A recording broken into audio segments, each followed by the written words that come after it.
My name is Monty, and when I started experiencing some symptoms, my left arm was hurting, and I thought it was really more of a soreness from having played golf a couple of days before that.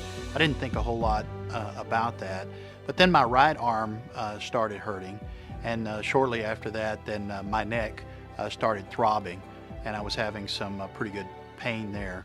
And then I felt a bit dizzy. And when I felt dizzy, then I decided to lay down for a second. And then the more I thought about this, realizing that I had some family history of heart disease, I thought that it possibly could be a heart attack at that time. So when I realized that it might be more than just the soreness and perhaps that I was having some heart problems, I did the first thing I always do and call my wife to ask for help. And she came in, and immediately when she saw me, she said, "Oh, I think we need to go to the hospital." And we both got in the car, and she drove me to the hospital at that time.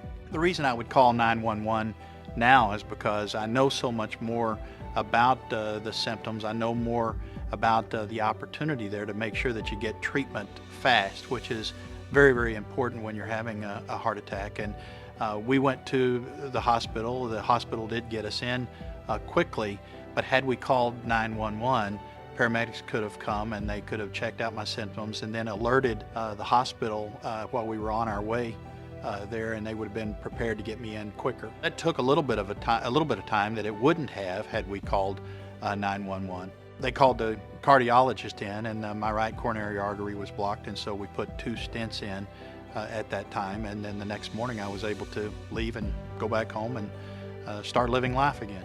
It's nice to know that once you get the have a heart attack, that you can survive and you can live life normally after that, as long as you're living healthy.